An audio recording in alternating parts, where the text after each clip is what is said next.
부동산 교육은 랜드프로. 안녕하세요. 랜드프로 아나운서 연호진입니다. 여러분 경매하시면서 권리 분석이라는 얘기 많이 들어보셨을 텐데요. 오늘은 이 권리 분석에 대해 알아보는 시간 준비했습니다. 생생경매 이영옥 대표님 모시겠습니다.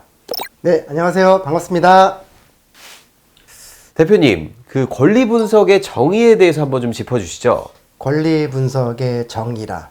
우리가 만약에 그 아나운서님께서 어떤 아파트를 부동산 공인중개사 사무소를 통해서 매수를 하려고 했을 때 그 중개사분의 역할 중에 하나가 바로 권리 분석일 거예요. 그렇죠.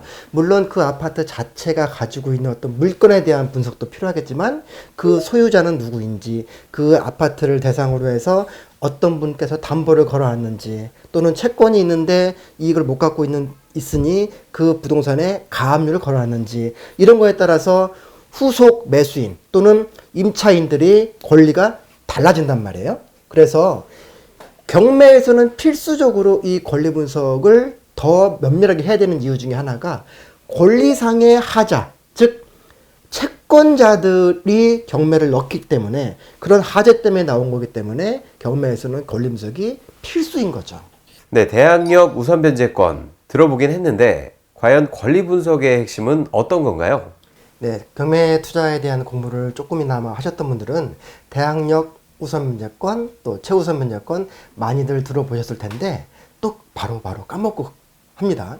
우리가 경매 투자자의 입장에서 권리 분석의 키워드인 대항력 우선 변제권이 중요한 이유는, 우리가 5억짜리 아파트를 이 시장에서 지금 4억 5천만 원에 낙찰을 받았는데, 만약에 그 5억짜리 아파트에 누군가가 3억의 보증금을 주고 전세로 살고 있단 말이에요. 그런데 그 3억 보증금을 느닷없이 4억 5천에 낙찰받은 사람이 물어내야 된다, 반환을 해야 된다면 얼마 주고 그 아파트를 산게 됩니까? 4억 5천에 매수를 하고 3억 보증금을 물어주면 7억 5천이죠. 시세가 5억대인데 7억 5천이면 잔금을 안 내겠죠. 그러면 10% 보증금을 몰수되게 돼요. 그렇죠? 실패한 투자가 되겠죠. 그래서 가장 흔한 패턴이 기존 임차인의 임차 보증금을 과연 낙찰자가 물어주느냐 안 물어주냐, 다시 말해서 소멸되는 임차 보증금이냐, 이게 중요하게 되는 거죠.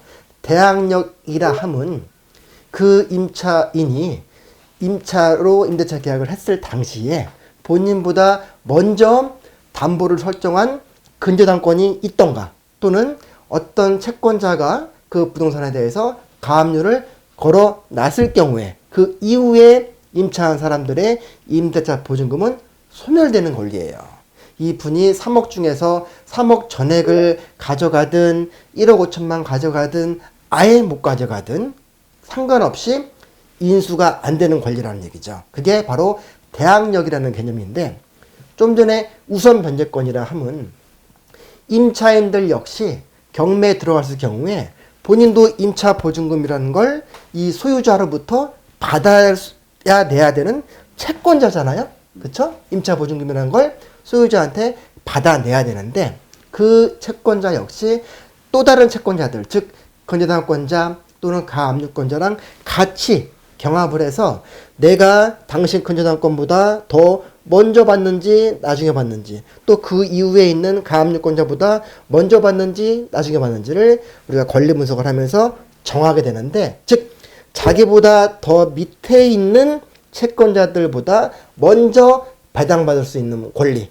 먼저 임대차 보증금을 회수받을 수 있는 권리가 바로 우선 변제권이에요. 그렇게 두 가지가 가장 중요한 권리 분석의 핵심이라고 판단하시면 됩니다. 그러니까 우선순위에 대해 어떻게 보면 한번 미리 판단해 본다 생각을 하면 좋겠군요. 그렇죠. 네.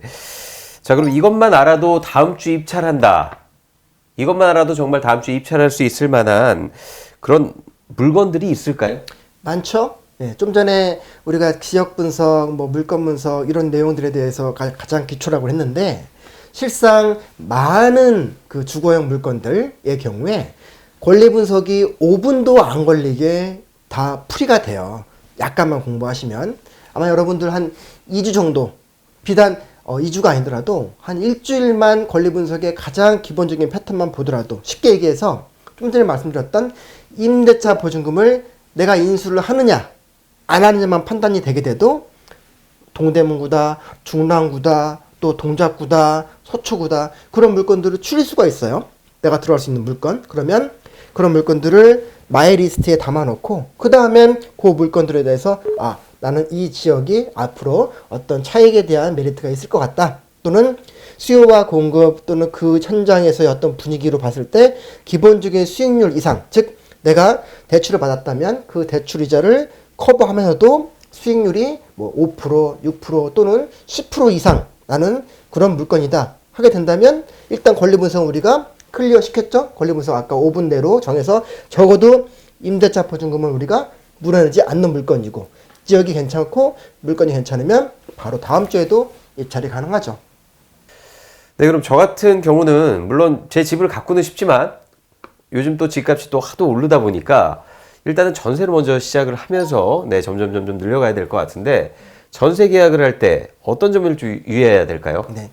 전세 계약 하시는 분들께서 아마 부동산 투자의 첫 스타트를 하시게 된다고 생각을 해요. 왜냐하면 2015년 이후에 계속해서 부동산 가격이 많이 상승을 했단 말이에요. 그러면 본인이 3억 보증금으로 들어갔는데 2년 뒤에 3억 5천으로 보증금이 올라가게 돼서 더 부담을 느끼는 한편, 집주인은 5억의 아파트가 7억이 됐단 말이에요. 그럼 집주인은 2억 벌고 자기는 5천만 원을 더 부담해야 하고 하니까 부동산 투자에 눈을 뜨게 되는 거잖아요. 그런데 지금 현재의 위치에서 내가 그 정도의 금액이 없을 땐 부득이 전세부터 알아봐야 될 텐데, 전세로 들어갈 때는 필히 권리 분석을 여러분께서도 먼저 하실 줄 알아야 돼요. 자, 예를 들어서 우리 아나운서님께서 지금 아주 괜찮은 입지에 교통도 편하고 학군도 좋고 또 환경도 좋은 아파트가 전세가 지금 5억이 있어요. 그런데 그 5억짜리 아파트에 들어가려고 이제 중개사무소에 문을 두드리겠죠. 그런데 등기부를 이제 그 중개사무소에서 한번 열람을 해볼 거예요. 5억의 보증금이 필요한 아파트니까 예를 들어서 한 7억 정도의 아파트라고 해볼게요. 그 7억 정도의 아파트에 지금 근저당권 뭐뭐 은행에서 5억이라고 지금 올려놨어요. 그러면 내가 들어가려고 하는 그 아파트가 근저당권이 5억에 설정됐는데 아파트는 7억짜리고 5억의 보증금을 넣을 수 있겠어요? 상식적으로 판단하실 때 어떤 생각이 드시나요? 5억의 보증금을 넣었다가 우선순위에서 밀려서 못 받을 확률이 크지 않습니까? 그렇죠. 그게 이제 첫 스타트예요.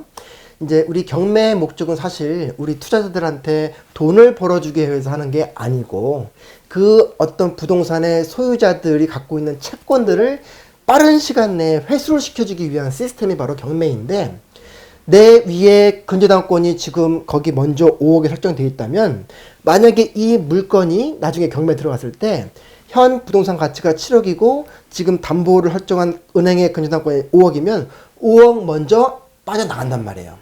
그리고 거기 아나운서님이 그 아래에 지금 5억 보증금을 주고 넣었으면 7억짜리 아파트가 7억에 낙찰됐으면 아무리 가져가봐야 2억이죠. 근데 7억짜리가 6억에 낙찰될 수도 있죠. 그러면 5억 중에 1억만 챙겨난 말이에요. 다시 말을 해서 아나운서님께서 확실하게 클리어하게 하시려면 위에 없어야 돼요. 누군가가. 근저당권이라든지 가압류가 그렇죠. 없어야 된다는 말씀이시죠? 예, 제대로 하시네요. 근저당권도 없어야 되고 가압류도 없어야 되고, 일단은 내가 보증금 낼 테니 집주인 이거 다 없애주세요 라고 말씀을 하셔야 되고, 만약에 그런 부분이 여의치 않다 한다면 근저당권 금액들하고 본인이 들어가고자 하는 그 보증금을 합친 금액이 현재 부동산 그 가치의 70% 언더로 내려와야 돼요. 자, 7억짜리인데 만약에 여기에 3억의 근저당권이 들어가 있다 하면 7억짜리면 7, 7에 49죠. 그러면 5억 밑으로 내려와야 되니까 지금 3억이 걸려 있으면 2억 언더로만 보증금을 들어가야겠죠. 그러면 7억짜리 아파트인데 누가 보증금 2억에 들어갈 수 있습니까? 하게 될 수 있잖아요. 그러면 집주인은 오케이, 그러면 2억 플러스 월세를 얼마 내라고 하겠죠. 이렇게 전환으로 해서 들어가게 되시면 경매한다 하더라도 보다 안전하게 자기의 보증금을 지킬 수 있겠죠. 네. 권리 분석이라고 해서 굉장히 어렵게만 생각했었는데 이렇게 또 풀어보니까 저도 한번 도전해 볼 수 있겠네요. 배우고 투자하면 실패하지 않습니다. 저희는 다음 시간에 더 유익한 컨텐츠로 여러분 또 찾아뵙도록 하겠습니다. 시청해주신 여러분 감사합니다. 고맙습니다.